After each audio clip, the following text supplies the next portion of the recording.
What's going on, y'all? Welcome back to Going for Two. I am Q1 Humphreys. It is day 18 of Going for 25 Days of Christmas, where I'm uploading every single day up until Christmas with the goal of growing the channel and growing my subscriber count.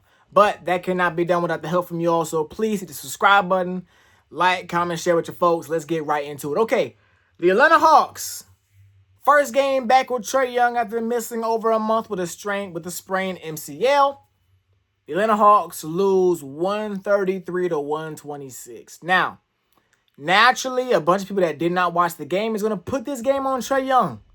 But as someone that watched this game, majority of the game, I did check out towards the latter end of the second quarter because it got so bad. Checked back in the third quarter and watched it pretty much all the way through. This game is not on Trae Young. This game was an abysmal effort by the Atlanta Hawks as a team. This is a team that came off a 3 days rest and looked like they had to wake up or looked like they had just played 4 straight days in a row. Defensively in the first half, they were horrible. The Charlotte Hornets made every single 3 they put up at the basket. And guess what, y'all? When they missed, they got the offensive rebound. Things just went left. I want to say they hit like 16 or 17 threes in the first half. The Hawks gave up 80 points in the first half, which is unacceptable. And y'all, to be honest, I was saying this has been the issue with the Hawks all year long. The defense as a whole, as a start of the game to the end of the game, the defense just has not been good. Now, yes, the Hawks have found ways to get stops and spurts and make big-time runs, but they're giving up a bunch of points night in and night out. And, of course, people want to blame Trae Young for that because Trae Young is not a good defender. I'm not going to say he is. But the truth is, at the end of the first quarter, it was 37-32. Trae Young subbed out, and when he came back in, it was 66-40. So, 2 things happened. One, the offense stalled out. And I think that was not just because Trae was on the bench, but because the lineup that was in the game was just really bad. We saw no Nickeil Alexander-Walker, no Trae Young, and no Jalen Johnson on the court. So there was really virtually no shot creation for majority of the second quarter. And then with the team you're playing against raining three-pointers, you got to have some offense to fight back against that. But this is a game, y'all. This is a game where we saw Jalen Johnson go off for 43 points, have another near triple-double. We saw Nickeil Alexander-Walker have 28 points, including a big 9 points to end the half to even make this a game. But what I see, it just looks like right now the struggles that we saw this game are still the same struggles that we have had all year long. You know, offensively, we go on absolute scoring drops because the offense is not settled. The offense is not settled. And you got guys just trying to just bulldoze their way to the rim and missing at the basket. You got guys playing so fast that they're not getting good shots up, even off of defensive stops. And we just gotta get better at that. Trae Young, through the first quarter, we had 32 points. Trae Young scored or assisted on 15 of those points. Now, I'm not going to sit here and say Trae Young had a good game because he did not, but to be honest, I would say he played almost as good as you would expect a guy that missed over a month. 8 points, 10 assists. He was 0 for 5 from three-point range. But for a good portion of the game, he was the only Hawk that had a plus-minus.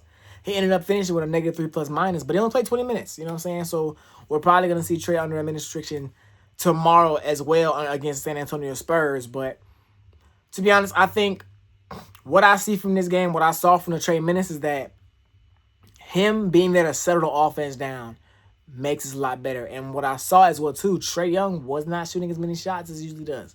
And that makes me feel good as a Hawks fan because I think that is the key. The key is Trae Young buying in and allowing these guys around him to keep hooping.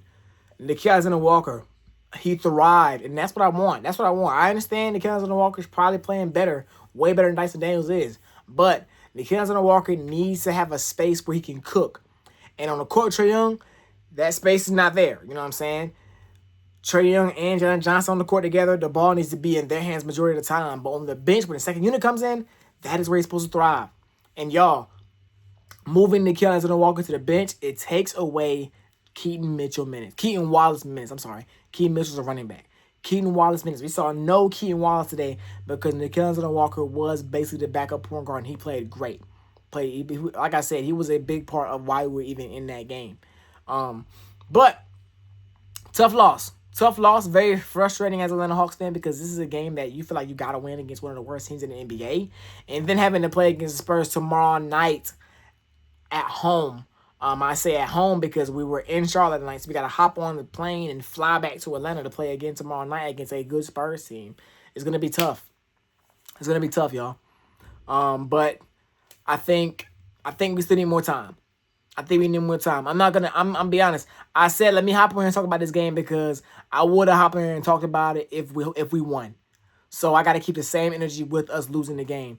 I say it is important. It is important that the Hawks. It is important for Trae Young's future on the Hawks that the Hawks start winning games. Because no matter how much I say the Hawks need a point guard, if they're losing games, then you might as well go ahead and get rid of him because he's due for he's gonna be an unrestricted free agent this summer. And, you'd rather trade him than lose him for nothing. You know what I'm saying? So it's important. I want to watch these next couple of games for the Atlanta Hawks and see how we do. We got the Spurs on tomorrow. We got the Knicks on Sunday. Got the Knicks on Sunday, and we got the Bulls next Tuesday. So we'll see over these next 3 games how the Hawks play. But flipping over to the other team that was in this match, the Charlotte Hornets. Charlotte Hornets looked healthy. And to be honest, y'all, if this team is healthy, they're actually a pretty decent team. Now, granted, it was probably due to the Atlanta Hawks' abysmal defense tonight. But you got LaMelo Ball with 28, Con Knipple with 28, and Brandon Miller with 26. So those 3 guys combined for more than the other 10 guys that played for the Hawks that were not named Jalen Johnson and not named Kenneth Walker. You know what I'm saying? So I think the Hornets got a decent little future. Of course, you got to see what's going on with LaMelo, and the injuries, of course, suck with them. But when they're on the court together, they're really good. I think they hit really well on Con Knipple. Con Knipple was picked number 4 overall in this past draft. I didn't think he was going to be this good this early. I felt like you kind of see who he is. He was probably the best shooter coming out of the draft, and what he's become this year or in this rookie season is that he's more than just a shooter. Now, don't get me wrong. He's shooting the skin off that basketball. I think he has the 3rd most threes made this season behind only Donovan Mitchell, only Stephen Curry. So he's shooting the skin off the basketball, but he's still doing a lot of stuff he was doing last year at Duke, being that kind of playmaker and facilitator as well for the Charlotte Hornets. But good win for them. Good win for them. Bad loss for us. I know I'm going to see all over Twitter and all over TikTok and stuff that this is on Trae Young. But, y'all, this game wasn't on Trae Young. This was a bad Hawks game. And I don't think we're going to fully see what this team can be with Trae Young. We got to get a couple games because you got to think about it. This is only Trae's, fourth full game? Not even full game because he only played 20 minutes. It's only his 4th game with the new roster. We still got no KP, but to be honest, we'll probably have games with no KP more than we will have games with KP. So, yeah, looking forward to see what happens next. Going for 2. We out of here. Put in the comment section your thoughts on the Hawks. I'll probably react to the game tomorrow too. We have a lot of stuff going on tomorrow. We got the Hawks tomorrow night, and we got the Alabama versus Oklahoma game. So you'll definitely see it tomorrow. Of course, it's 25 days of going for 2, baby. Let's do it. Until next time, going for 2. We out of here. Yeah.